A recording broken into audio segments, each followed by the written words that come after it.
আসসালামু আলাইকুম রহমতুল্লাহি ওবারাকাতু। স্বাগতম আমাদের খবর 24 টিভিতে। বাংলাদেশের মুক্তিযুদ্ধের সর্বাধিনায়ক জেনারেল এমএজি উসমানীকে মরণোত্তর ফিল্ড মার্শাল উপাধি দেওয়ার দাবি জানিয়েছেন সাবেক সরকারি নৌবাহিনীর প্রধান কমান্ডার জসিমউদ্দিন ভূঁইয়া। এই দাবি তুলে ধরেছেন। আজকের ভিডিওতে জানাবো কেন এই দাবি করেছেন জসিমউদ্দিন ভূঁইয়া। প্রথমেই জেনে নেওয়া যাক ফিল্ড মার্শাল উপাধি আসলে কি। ফিল্ড মার্শাল হলো অনেক দেশের সেনাবাহিনীর সর্বোচ্চ সামরিক পদমর্যাদা।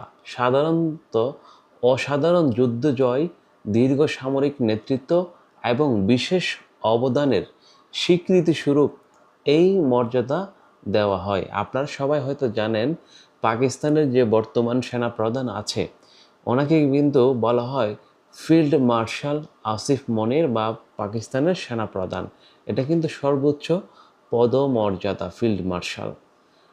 নিবন্ধনে বলা হয় 1971 সালে মুক্তিযুদ্ধে জেনারেল এমএজি উসমানী ছড়িয়ে ছিটিয়ে থাকা মুক্তিযোদ্ধাদের বিদ্রোহী সেনাদের একটি সমন্বিত কাঠামো তৈরি করেন এবং তার নেতৃত্ব মুক্তিবাহিনীর সামরিক সংগঠক শক্তিশালী হয় এবং মুক্তিযুদ্ধে পরিচালনার জন্য কার্যক্রম কমান্ড ব্যবস্থা গড়ে তোলেন এই এমএজি উসমানী।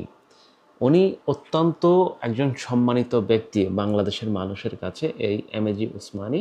আমি ওনাকে স্যালুট করি এবং সম্মান করি এবং যত জীবন বেঁচে থাকবো ওনাকে অবশ্যই মন থেকে আপনারাও সম্মান করবেন। আমি তো সম্মান সবসময় করি, কারণ এইরকম একজন ব্যক্তিত্ব, এইরকম একজন লোক আমাদের দেশের যে মুক্তি বাহিনীর নেতৃত্ব দিয়েছেন, ওনার গুণগান করে শেষ করা যাবে না।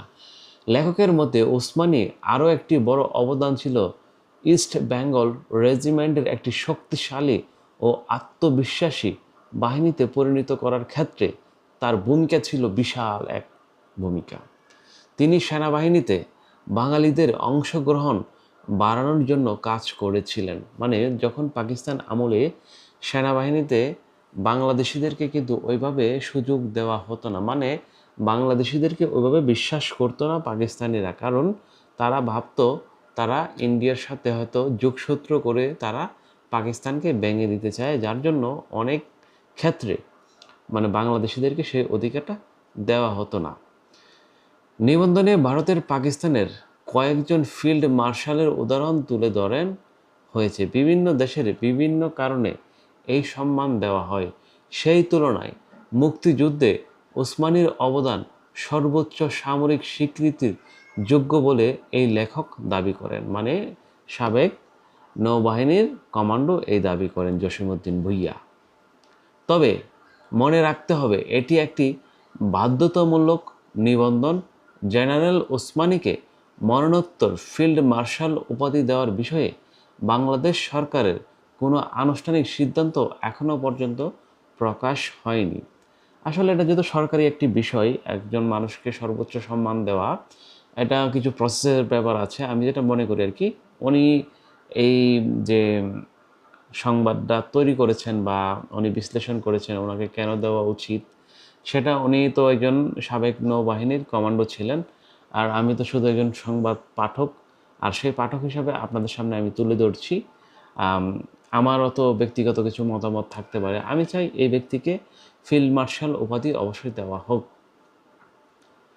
তবে মনে রাখতে হবে এটি মতামতমূলক নিবন্ধন। জেনারেল ওসমানীকে মরণোত্তর ফিল্ড মার্শাল উপাধি দেওয়ার বিষয়ে বাংলাদেশ সরকারের কোনো আনুষ্ঠানিক সিদ্ধান্ত এখনও পর্যন্ত প্রকাশ হয়নি। আমরা হয়তো সামনে দেখতে পারবো সেই আনুষ্ঠানিক সিদ্ধান্তটা প্রকাশ হবে। সর্বশেষ বলা যায় জেনারেল এমএজি উসমানীর অবদান বাংলাদেশের স্বাধীনতার ইতিহাসে অত্যন্ত গুরুত্বপূর্ণ। তাকে বড় রাষ্ট্রীয় সম্মান দেওয়া উচিত কিনা সেটি রাষ্ট্রীয় সংশ্লিষ্ট কর্তৃপক্ষের নীতিগত সিদ্ধান্তর বিষয়ে একটু ভেবে দেখা উচিত। অবশ্যই নীতিগত সিদ্ধান্ত আমি ব্যক্তিগতভাবে মনে করি, এটা আমার ব্যক্তিগত মতামত, কারণ রাষ্ট্রীয় অনেকগুলো অর্গান আছে, তাদের যে সেনাবাহিনী আছে, যে সেনাবাহিনী থেকে তাকে ফিল্ড মার্শাল উপাধি দেওয়া হবে সেটা এখানে সেনাবাহিনীকে অবশ্যই সেটাকে অ্যাকসেপ্ট করতে হবে, তাহলে সেই উপাধি কিন্তু পাওয়া যাবে এবং সরকারের সদিচ্ছায় থাকতে হবে। সর্বশেষ বলা যায়, জেনারেল এমএজি ওসমানীর অবদান বাংলাদেশের স্বাধীনতার ইতিহাসে অত্যন্ত গুরুত্বপূর্ণ। তাকে আরও বড় রাষ্ট্রীয় সম্মাননা দেওয়া উচিত কিনা সেটি রাষ্ট্রীয় সংশ্লিষ্ট কর্তৃপক্ষ নীতিগত সিদ্ধান্তের বিষয়। এই বিষয়ে আপনার মতামত কি? আপনি কি মনে করেন জেনারেল এমএজি ওসমানীকে মরণোত্তর ফিল্ড মার্শাল উপাধি দেওয়া উচিত? আপনার মূল্যবান মতামত অবশ্যই কমেন্টে লিখবেন, কারণ আপনার মূল্যবান মতামতের উপরে আমরা কিন্তু ভিডিও তৈরি করে থাকি। তবে যদি ভিডিওটি ভালো লাগে এবং পছন্দ হয় আমাদের আলোচনা, তাহলে অবশ্যই লাইক, কমেন্ট, শেয়ার, সাবস্ক্রাইব করতে ভুলবেন না। অবশ্যই বেল আইকনটি অন করে রাখবেন, তাহলে আমাদের ভিডিও আপলোড দেওয়ার সঙ্গে সঙ্গে আপনাদের এখানে নোটিফিকেশন চলে যাবে। ধন্যবাদ প্রিয় দর্শক, ভালো থাকবেন। আসসালামু আলাইকুম ওয়া রাহমাতুল্লাহি ওয়া বারাকাতুহু। আল্লাহ হাফেজ।